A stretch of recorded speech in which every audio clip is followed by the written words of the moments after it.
Welcome to the Bearing It All podcast, where we dive deep into the backstories of celebrities, CEOs, and multi-million and billion-dollar entrepreneurs. There are no rules as we aspire to inspire by sharing real experiences, triumphant comebacks, and what the road to success really looks like. It's all about the grit behind the glamour.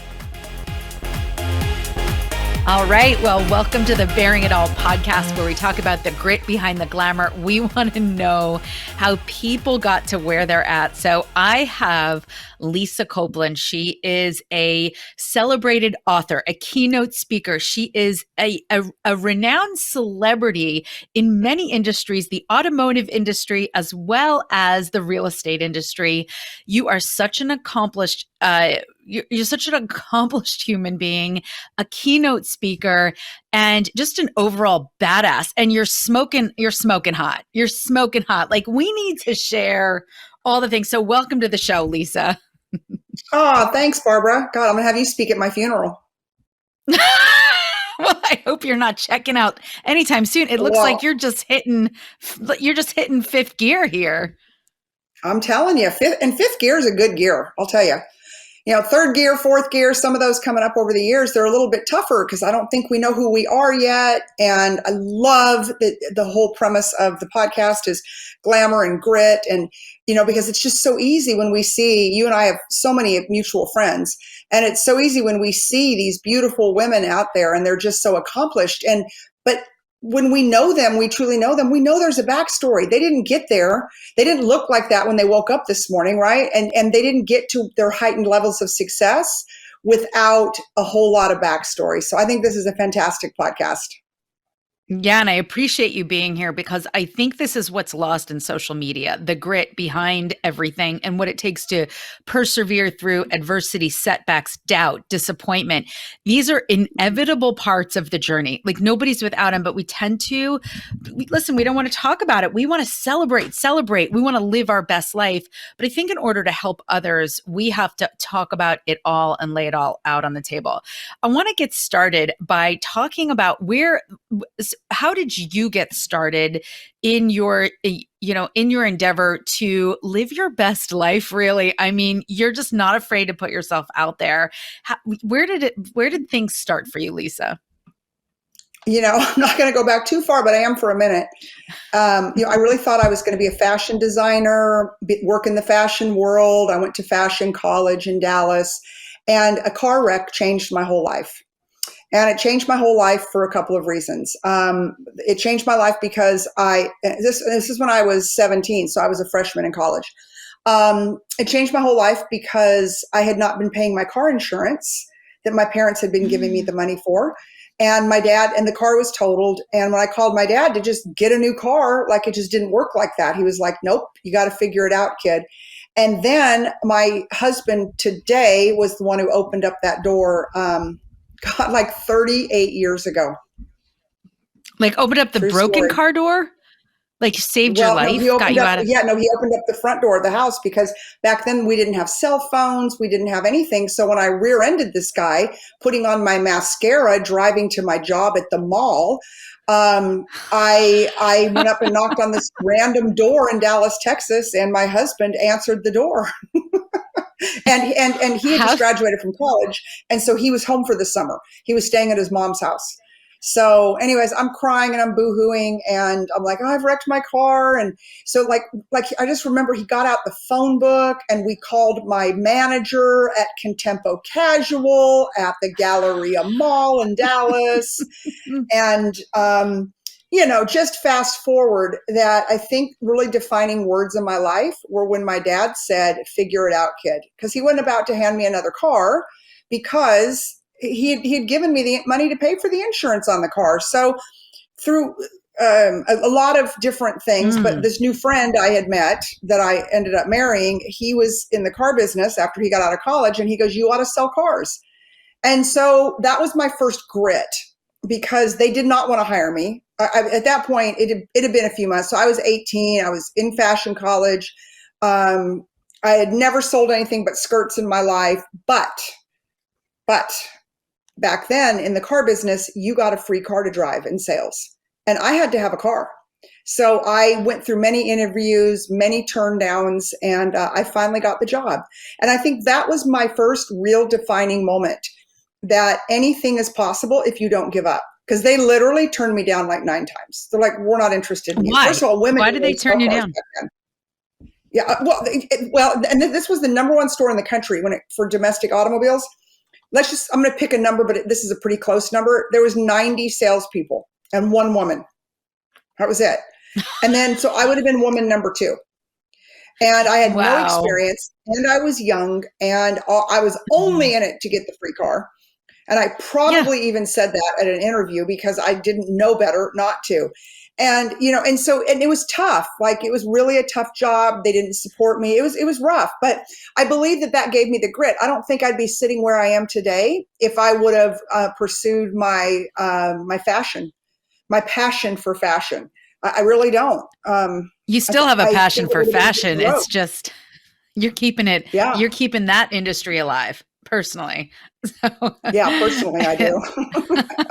you, We were me and just in Las Elena. Vegas, myself and Elena Cardona. We kept that industry alive. Good shopping in Las Vegas. Even I would be a good add on to that group. You What I would love, be. We talked about you and how much we we love you and we would. think you're amazing.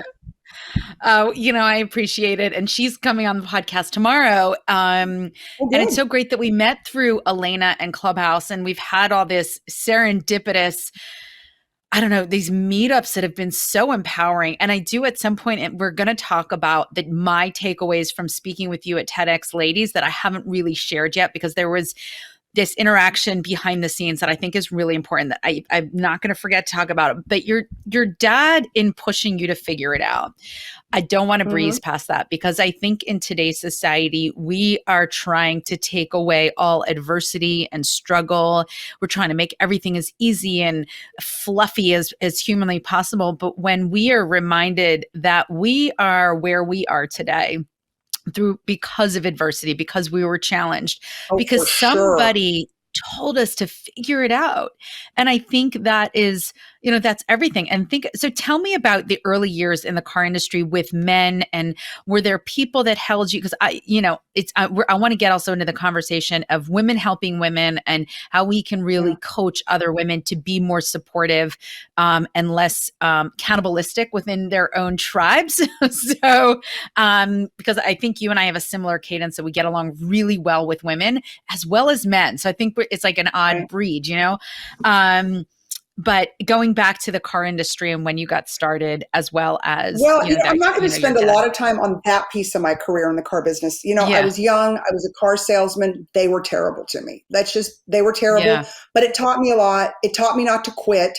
It taught me not to cry in public. Like, I would go to the bathroom and cry.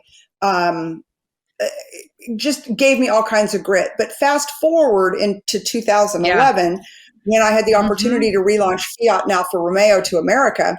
What's interesting is the game changed a little bit for me, in the fact that I was pretty high profile. I was a dealer principal.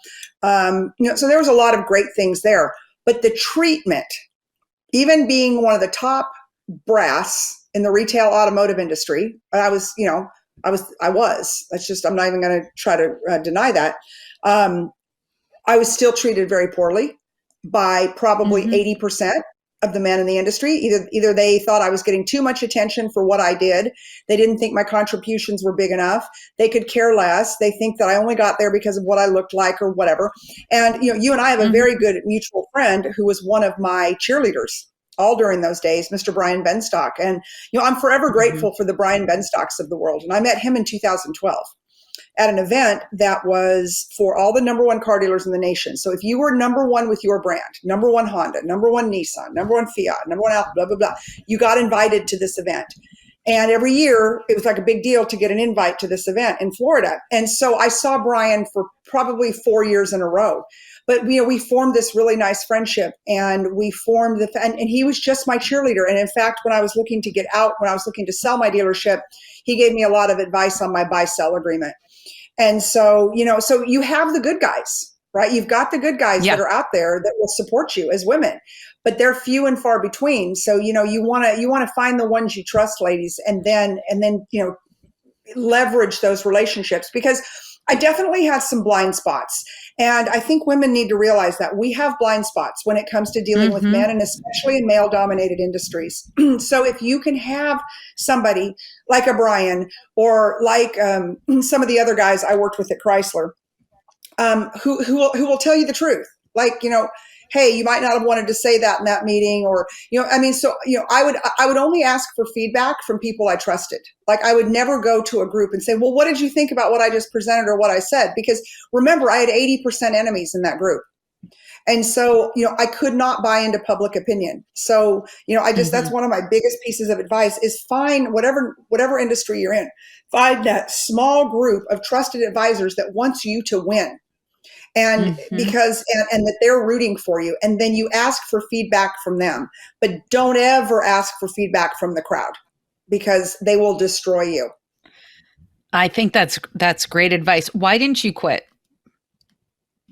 with all Why that didn't I adversity quit? and all this? Why didn't you quit? And I will tell you, there was so much adversity with fiat, and I will tell you, that's a great And question, did you and want to here's the quit? answer. Mm-hmm. Mm-hmm. Oh, every day. But I had a Mm-hmm. purpose, and I had a purpose that was so big that it didn't allow me to quit, because I felt like if I quit, I would be letting down a lot of people. I'd be letting down my employees.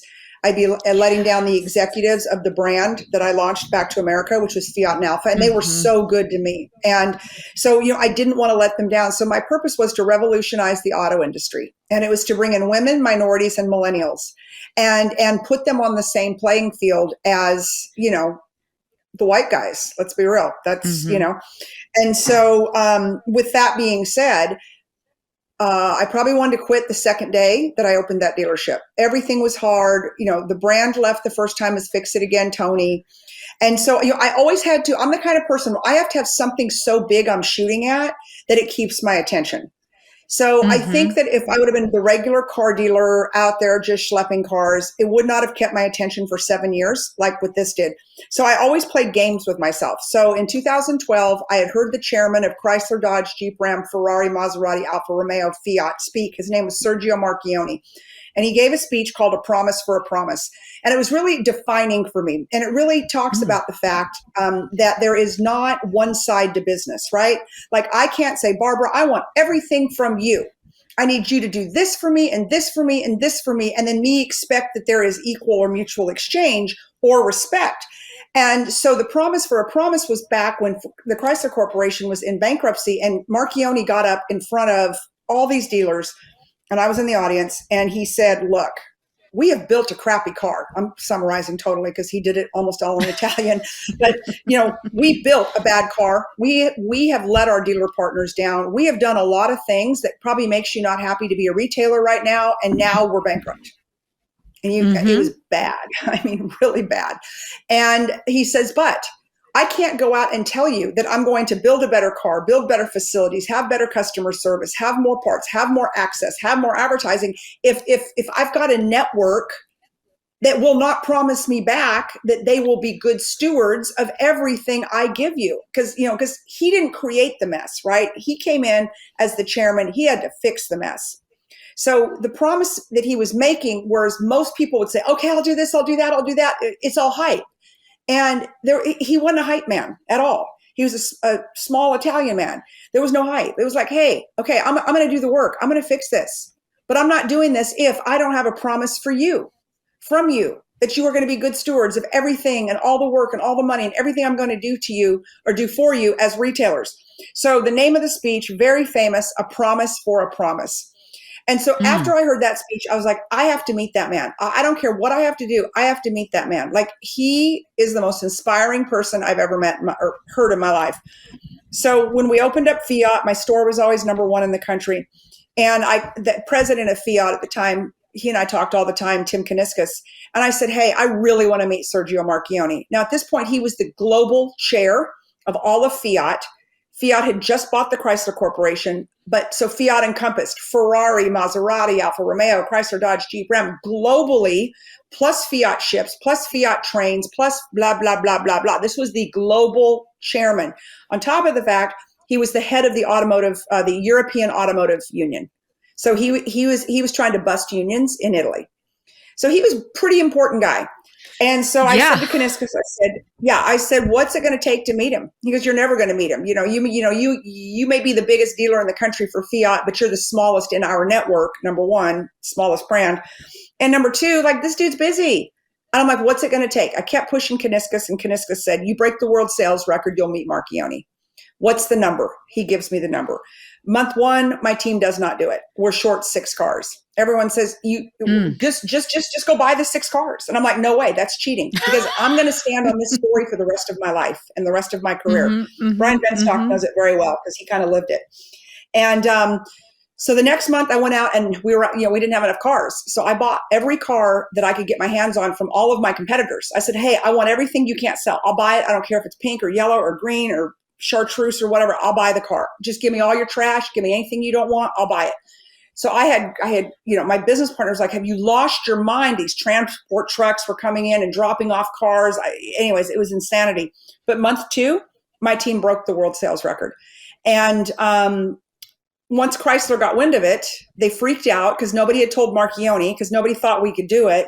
And so they called me and they said, George Clooney does our advertising and over in Italy, which I did know that, because we had all kinds of stars. We had Pitbull and J-Lo and Charlie Sheen. They were all doing our U.S. based advertising, and Clooney was doing it in Italy. And so this was in 2012, and I just remember, and I get the call, and I'm just listening, and I'm listening, and I just let them finish talking, and I said, nobody but Sergio Marchione will do. And if you all do not call him, I will track him down. Like, I haven't slept in 60 days. I want to meet this man, right? And Mr. Marchione came, and he acknowledged the fact that I chose him over George Clooney, which, that was very big for an Italian man, especially a chairman of the board. But it's these games I play with myself, right? I always put it out there. Can I get the Cardones? Real estate right. industry, what did you right? learn that once you met him? What was the takeaway? What was amazing? He was so blown away in his whole career. Nobody had ever made such an audacious bet.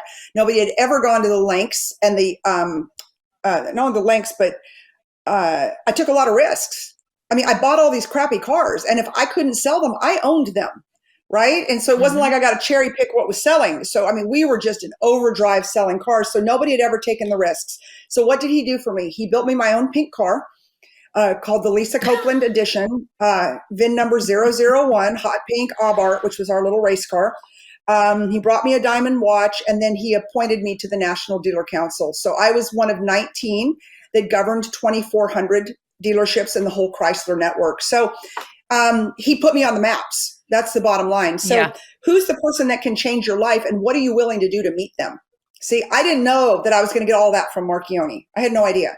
I just wanted to meet him. I wanted to shake his hand, and I wanted to tell him I thought he was the greatest thought leader on planet Earth.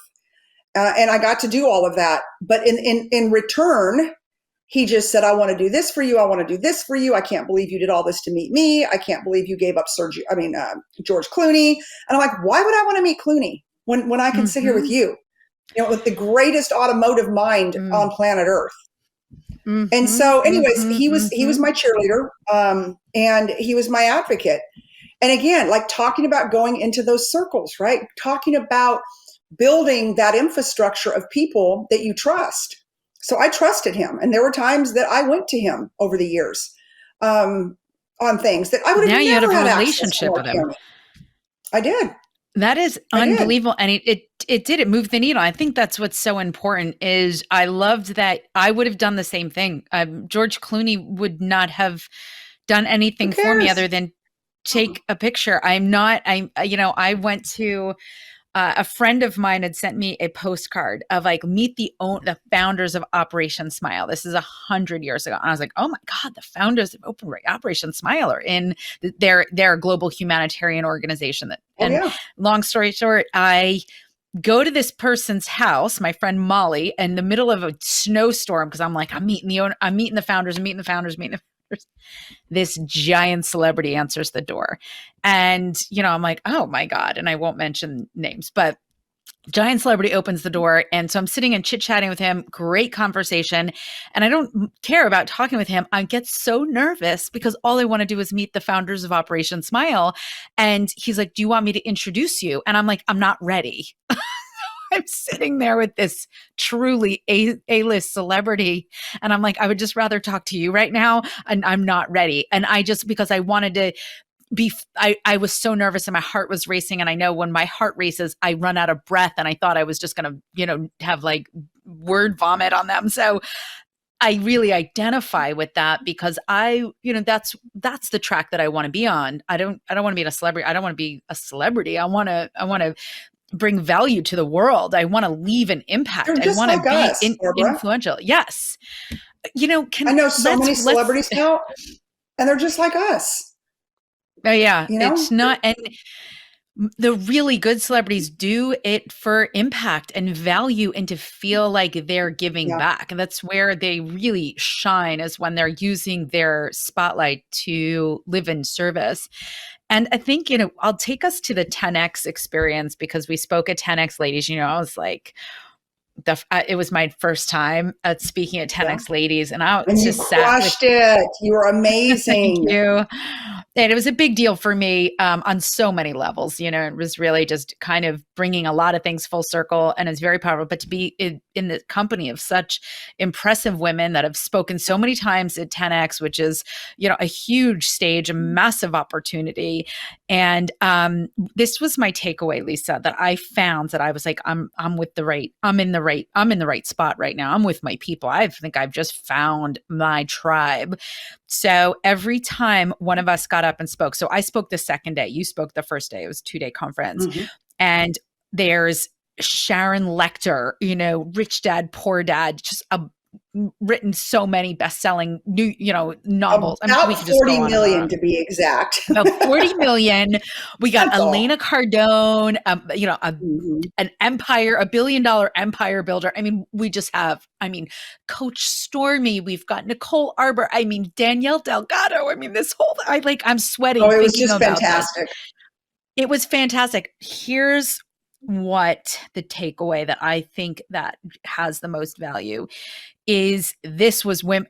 Sharon, when you were speaking, Sharon Lecter was sitting with her phone, videotaping you, taking pictures. She was like, she's nailing it. She's nailing it. And you got off the stage and everyone just gave you I'm getting chills right now, gave you the biggest hug. And it wasn't like gratuitous. This was like love hug. Like, you nailed it. I'm so they celebrated your win, and then you reciprocated, and we all reciprocated in kind. And there was just this high level of true, everybody wins. We're all winning here. It was so empowering. And I feel that I would love to see more of that in the women tribe, that kind of just, listen, you nailed it. You did better. I remember Danelle behind the scenes was like, I wasn't, she was like, I didn't feel like I nailed it.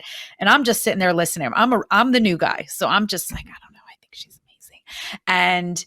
And everyone just was, are you kidding me? Like, you're amazing. And was so supportive and honest. And she was fantastic.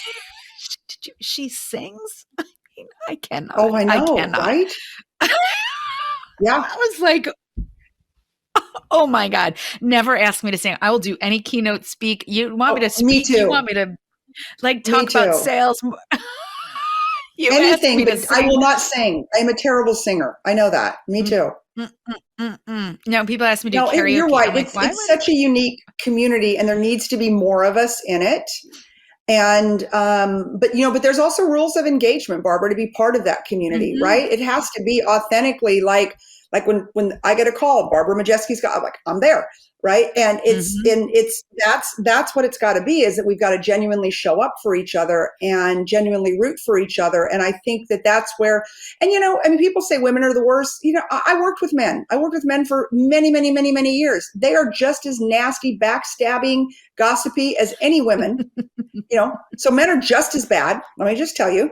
So I don't think it gets down to whether you're a man or you're a woman. Like, are you a good human who generally, to your point, wants to be in service to the world, to their friends and their peers, to their industry?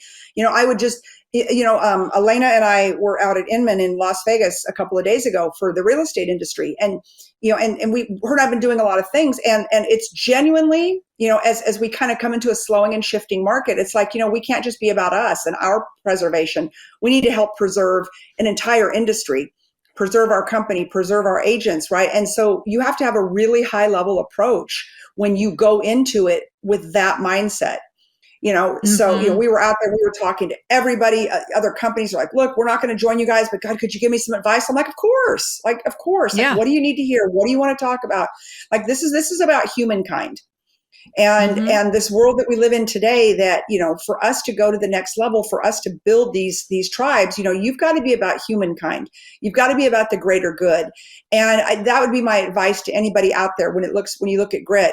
Be loyal to your friends, be loyal to your employer, be loyal to your business partners, like have their backs.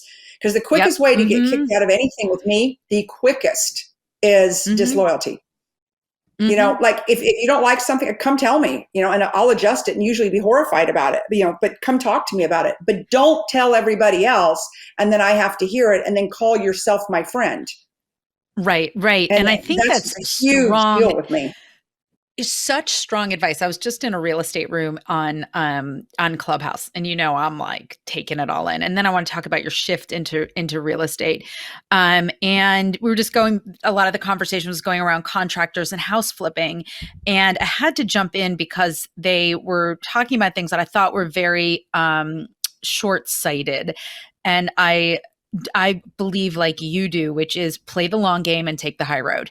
If you are looking For to sure. scale your enterprise and really build generational wealth, you better take inventory in that minute of like, what's the long game here?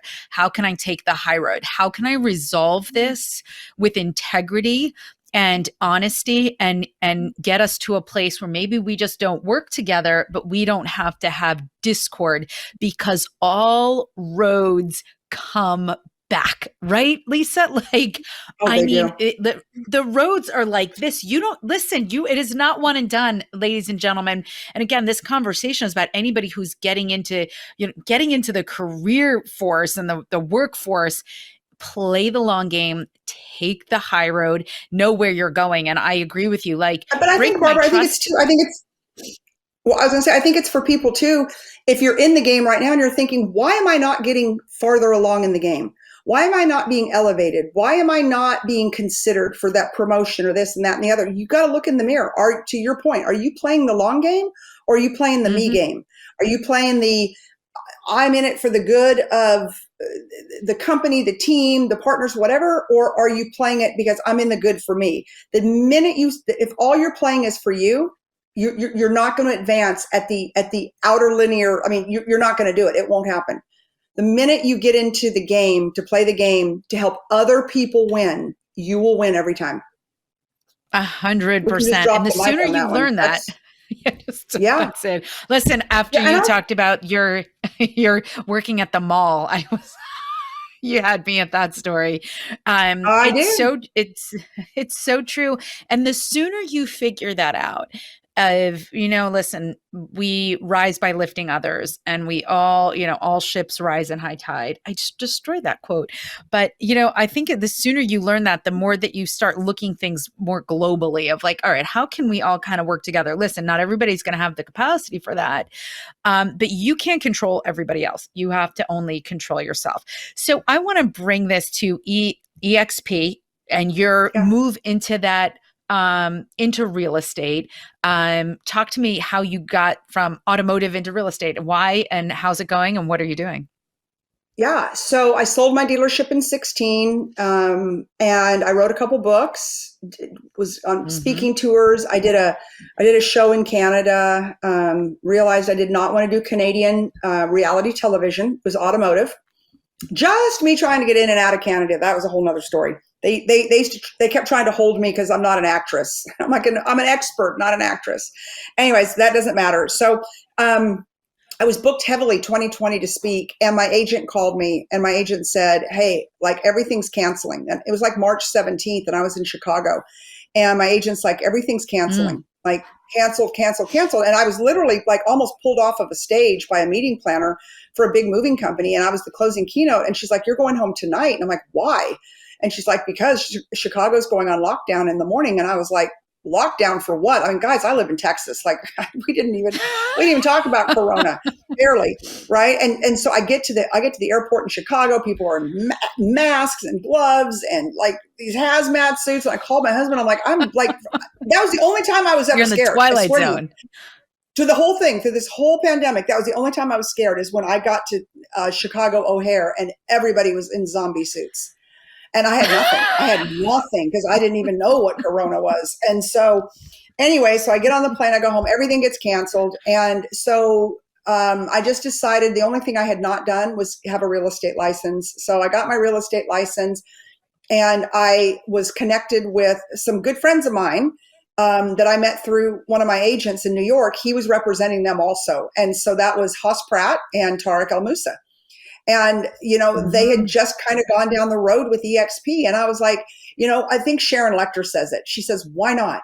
Why not? She says it so eloquently, though, when she says it. But it's so true. Why not? And so I was like, so I drove to Dallas, and I literally had the piece of paper in my hand that said that I had a meeting, because it got to the point where like you weren't supposed to be out of the house and you had to have a business meeting and blah, blah, blah. So I printed the piece of paper in case I got stopped, drove 2 hours to Dallas, had this meeting with Tarek and with Haas Pratt. And I just said, yes. I said, whatever you guys are doing, I want to do it with you. And because I wanted to do something that didn't make me think about what was going on. And so that was, I think I went to EXP. The deal got sealed and done in June of 2020. Between now and then, just to sum it up, I've sold personally 58 properties, 59 as of today, in fact, because one just funded today. Congratulations. So 59, and I have 850 agents on my team. That's unbelievable. Now I think that's where it's at. It's been crazy. And now the speaking world is opened back up. So I'm going back out on the road again and speaking, which is great. I've missed it for sure. I've missed the live audiences. So I'm excited about that.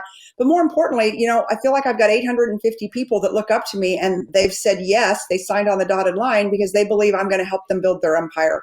And so you are going to help them. Amazing. Yeah. Mm-hmm. Yeah. Well, for me personally, that's what attracts me most to EXP and your, to real estate. I mean, I love doing real estate on my own. I look at it all day long. I'm mildly obsessed. I have a little bit of an issue. I might need to be in therapy, because when I want to decompress, I go on Zillow. And then I'll call my realtors and, but that's how I get what I get. But what I love about EXP is that you can help people change the trajectory of their life. Real estate's not going anywhere. It is a solid industry. It's going to ebb and flow. It's cyclical like anything else, but people always need a place to live. It's always going to be in business, number one. The other thing is teaching people how to help themselves. It's an entrepreneurial organization. I mean, it speaks my language. I mean, I absolutely love it. I'm like, I gotta get in there, because this is what I did in a past life. Is I built and scaled sales teams, and the only way I did well is if other people did well. And my super talent was like finding really great people that were 10 times better than me. I mean, honestly, my teams, I looked like a schmo, but that was my superpower of just, I knew what I was doing, and I knew I was in a great organization. And since then, this now is like, if I would shift everybody in that organization over this one of like, take those sales skills, come. Let's do it. Let's do it, girl. Yeah. I think I just love it. It's like you found this perfect marriage between real estate, which is obviously how most people have built a generational wealth, is honestly in real estate, is in dirt, right? And then you've married it with this opportunity to help and serve others and allow them to be entrepreneurs and live the way that they wanted to live, to have that autonomy, that upward mobility. Like, you work hard, you get compensated. This isn't like a paycheck. You literally can make wealth. You can make money. So I don't know. I'm just a little obsessed because I understand this at a different level. Well, we're just ready for you, Barbara. We're ready for you to get that real estate license and join the team. I know. I had this conversation yesterday. My best friend, we're sitting on the beach. I'm at the Jersey Shore, for all those that are wondering where my podcast studio is. This is my podcast studio. I'm progress over perfection. I'm grit behind glamour. I want to get it done. And I'm not in, I'm not always going to be super polished or have fake eyelashes, but I'm looking at myself and you look so fabulous. I'm like, I really do I need my just makeup glued artist. mine on before we started this because I have my workout clothes on, but I'm like, my my eyelashes would be up here. Trying yeah, to do them myself. I am really good at gluing them on. Are you? I think Yeah, I can that do it. I'll probably show people in some sort of like TikTok of how pathetic I am at that and karaoke. But anyway, I forgot where I was. But yes, I was talking to my best friend on the beach yesterday, and I grew up with her family who was very wealthy, and they were in real estate, and that's where I got the bug, and I always wanted to have a beach house. Anyway, we're talking yesterday. I'm like, Carrie, we need to get our New Jersey real estate license. Let's And I'm like, do we got to get registered. I'm it. like, it's on my list. It will happen. It will happen. I know it will.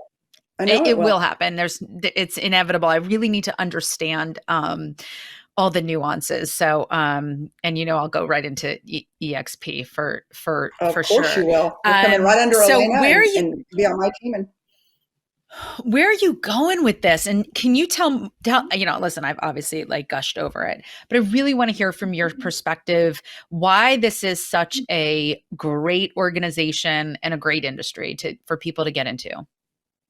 I think it's a great industry because of the fact that there's no ceiling, right? You're going to have Mm-hmm. the opportunity to make as much money as you want to make, depending on how much work you're willing to put into it. So that's why I think it's the greatest opportunity in the world, right? Nobody's holding you back. Nobody's saying you're going to make $40,000 a year, no matter how hard you work, that, this is all you're going to get. So I think there's that. Number two, I think it's really important, with any industry, it's like, what team are you going to join? Who are you going to do business with? Who are you going to be in business with? And I can say with no doubt that I have the best team on planet Earth. They're Mm-hmm. committed, they're loyal, they're out to help other people build their empires, and they're amazing entrepreneurs. People like Sharon and Michael Lecter, Elena and Grant Cardone, Ari Lyondike. He was The Bachelor. Haas Pratt, Brian Colhane. I mean, Mm-hmm. I can just go on and on and on about these amazing partners of mine, and how they've all got plenty of money of their own. And so now this is almost a legacy play for them to help others build their empires. And we have the best vehicle in the real estate industry to be able to do that. So Mm-hmm. Agreed, boom, boom, boom, 100%. Because easy peasy. this isn't just about selling houses. This is about helping others and teaching people how to be independently wealthy, how to Correct. create generational wealth. I mean, there's so much more in EXP But, than just but your you have typical to sell become a real houses. estate agent. Yeah, Right. yeah, Just, yeah. I, No, I I want to be understand that. clear. Yeah. Because a lot of people think, Yeah. oh, I'll just get into EXP and then I'll just, bring on every realtor I know. And it doesn't work like that. And that's why I worked so Mm-hmm. hard to, sell 40 houses myself in the last 12 months, because that's credibility, right? So I was able to earn the highest award at my company, the highest personal production award. And it's called being an icon agent. And it's a big deal. But I didn't have to do that. I have a big enough team. I don't have to Right. do any of that. But in my mind, I have to have those stats to be able to lead my team, because now I can say, I did it, Yeah. you can do it. Like, no excuses, Mm-hmm. right? And that's kind of the Yeah. grit behind the glamour that we talk about, Yes. Well, you can't because teach it would just be anybody to do so easy something for that me just to not do any of that. right. And I think it's important to understand you can't teach people to do something that you are not willing to do.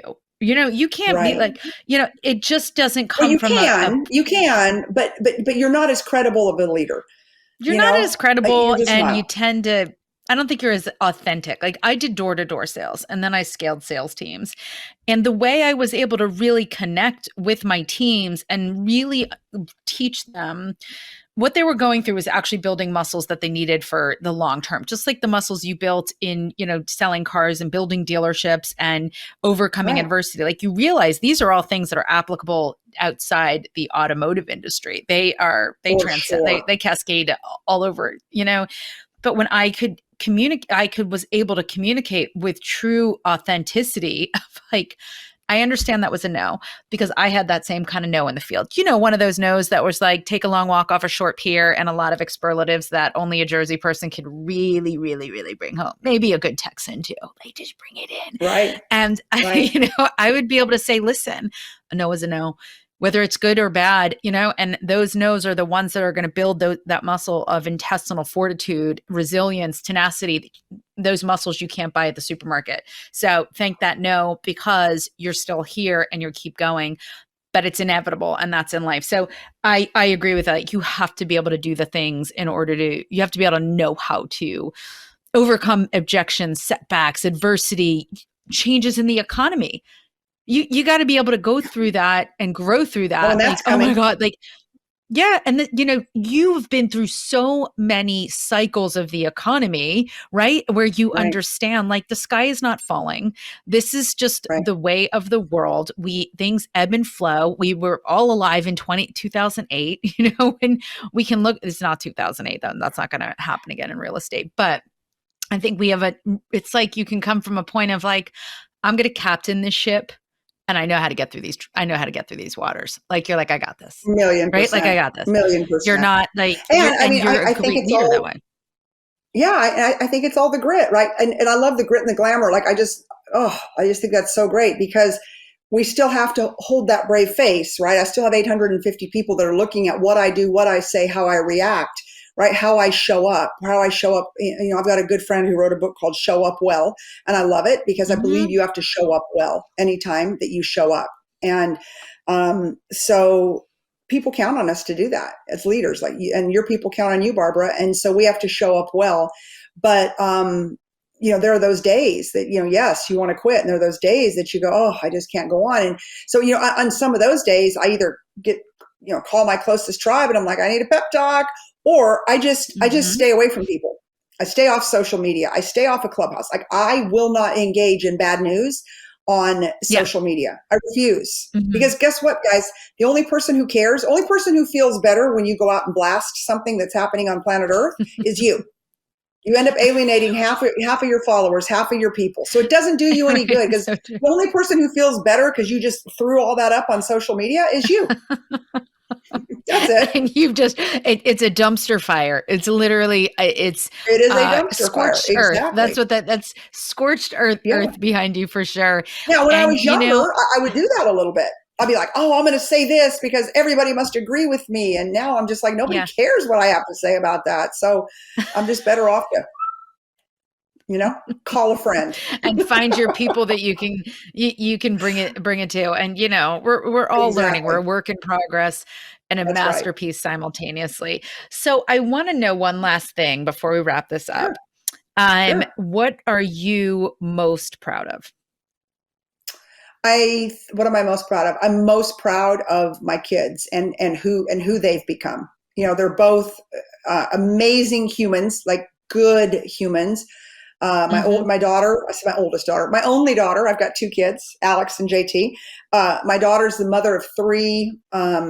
She's got a job with a global company. She's got an executive job with a global company. She's got a real estate license. She's killing it there. But most importantly, she's got three amazing boys that are well behaved and they're respected and they're respectful of people and respectful of adults. And then my son, he's 30, 31. Yeah, God, I think he's about to turn 31 in September. And, and he's had the same job with Dell Computer for 7 years. He just bought his first house. He's, living with the girl that I know he's going to marry. And, but at the end of the day, they're good, productive humans on planet Earth. They care about people. They care about their country. They care about, they're nice. They're respectful. They've never, I don't know. So that's the thing I'm the most proud of. Take away everything else that I was able to add 2 more people to planet Earth that the Earth needs, right? And so that's the thing I'm the most proud of. See, as a mom, I can just talk about it and talk about it. I absolutely love that. And you got some good looking kids. I may have seen a picture or two. You made some good ones. Thank you. I did. Well, I can't thank children. You. I have 3 beautiful grandsons that are just so cute, And it's so funny because like I let them be naughty sometimes. and whatever. And I just kiss them and I laugh. And my daughter's like, okay, you were not like that with us. You were so strict, mom, blah, blah, blah, blah, blah. It's just so funny. Like all you have to do is just remove a generation and bad behavior is okay. Well, naughty, you know what they say? bad. They say if you I believe that they are amazing. They say if you raise good kids, you can spoil your grandkids. But if you spoil your kids, you'll have to raise your grandkids. So I think you've, I That's think really you're, good. So you Nope. get to spoil your grandkids. I get to spoil my grandkids. Yes. And I love to do that. It's my favorite thing to do. Where Sometimes can people to find my you? daughter's demise, but it's okay.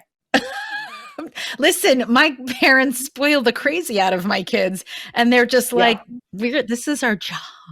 I'm like, well, I can't wait for that job because this parenting thing can be a little challenging, but I love it. It's a job that's right. Well, thank you for having me today. Oh my God, this has been amazing. And this was so fun, and I wish I could get you here to the Jersey Shore at some point. This is where you will get me there to the Jersey Shore. I promise you. The shore. I'll get you a bagel and a schmear. So tell me and tell my audience where people can find you and how they can learn more about what you're doing with EXP. Yeah. So the best place to find me is at lisacopeland.com. And if you want to know more about working with me at EXP, it's just lisacopeland.work. Made that easy, right? lisacopeland.com or lisacopeland.work. And then you'd be able to look at what we've got going on, schedule a call with me. And if it's a good fit, I'd love to invite you to our team. Absolutely. And they can find you on Instagram, TikTok, and Twitter, all at Lisa Copeland. And Real_Lisa Copeland. Oh, because there is another Lisa Copeland out there. Okay. Oh, there's 50 million of them.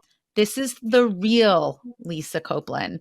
And the real Barbara Majeski, OG, baby. talking the real stuff. Well, thank you, Lisa. I appreciate you. I love you. And thank you for being here on Bearing It All. This was fun. Bye-bye, everybody. Thank you so much. Thanks for listening to the Bearing It All podcast, where we explore what it means to live your best life. To stay connected, go to barbaramajeski.com and leave us your email. We'll keep you posted on all that it means to have the health, wealth, and happiness that you deserve.